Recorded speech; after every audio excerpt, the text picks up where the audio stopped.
So can you please tell us a little bit about the context of the engagement? PwC were brought in to this energy company to work with them on a big change initiative that they were going through. The real need for this was that there were a lot of changes in the political sphere, but also, and more importantly, is that there was a real need for this organisation to keep up with the bigger players. They needed to upgrade a couple of their major operating systems. Can you share with us a little bit today of your role and responsibility on the engagement? My role in the program was as the Senior Communications Lead, and that primarily involved creating and implementing the communication strategy for the overarching change program, and that primarily meant working with the leadership team, the change program, to ensure that we had a single communication strategy that everyone was working towards.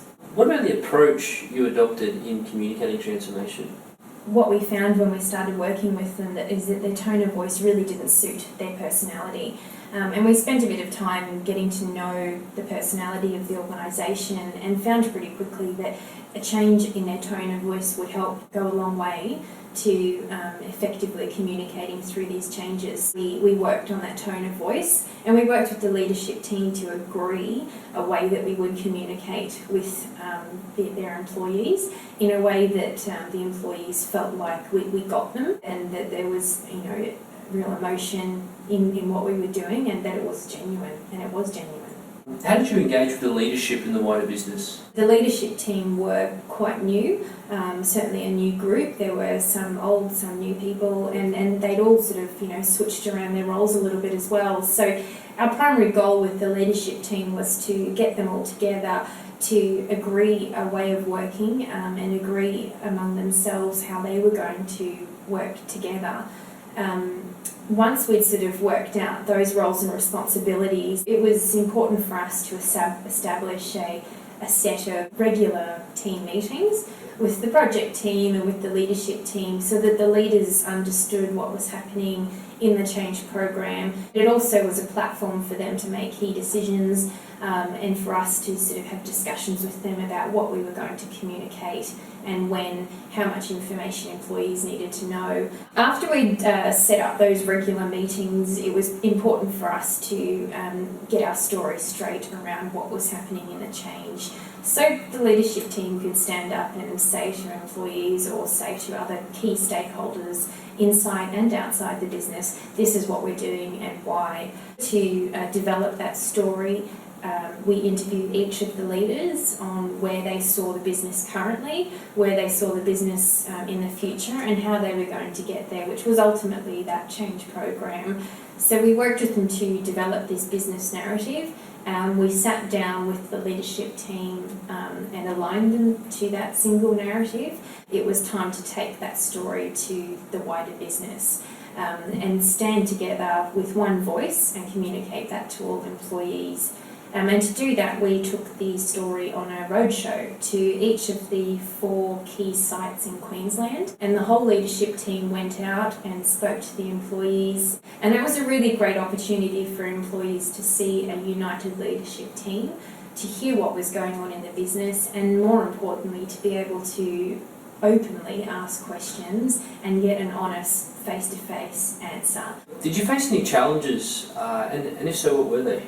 The biggest challenges that we faced in this change program was time, and the changes were happening very quickly. This is an organisation that has never gone through anything like this before. In the past 20 years, there'd been very few changes. Employees who'd been there for quite a while, they were going to have to learn how to use new systems. So for us in the communication team, the biggest challenge was to make sure that employees felt supported, that they felt involved, and they felt that they were going to be competent and capable to use these new systems moving forward.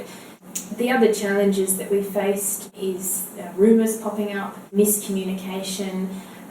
In such a big change with so many people doing so many different things, sometimes it's difficult to keep a radar on everything. But we were able to get around a lot of those challenges by having our regular team meetings and making sure that if there was any discourse in the organisation, that we picked up on that really quickly. What were the key outcomes that were achieved? So having a baseline measure at the beginning of the program was really important. It not only allowed us to understand what employees wanted to know more about, it allowed us to know if we were communicating too much or not enough. It allowed us to go back to the client to say, this is working, this isn't working, this is what we're going to do to make things better. We found after going and doing these roadshows that people felt like they understood significantly greater what the changes meant and what role they had to play in the changes. Just finally, Georgia, as you know, we're talking today to QT MBA students. Is there any insights or advice you could share with them today? My number one piece of advice for the MBA students is when it comes to communicating, we communicate every day and it does come very naturally to all of us.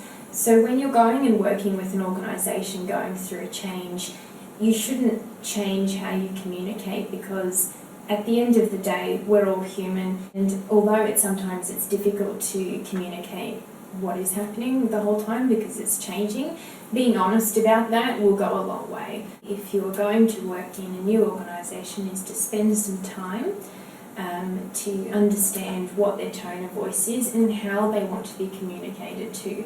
Some organisations are very techy and they want the emails. Other organisations and face-to-face communications will go a long way. Understanding how each organisation is a little bit different will help a long way in effective communications, which will ultimately help the changes go through a lot smoother. Georgia, thank you very much for coming in today. Thank you.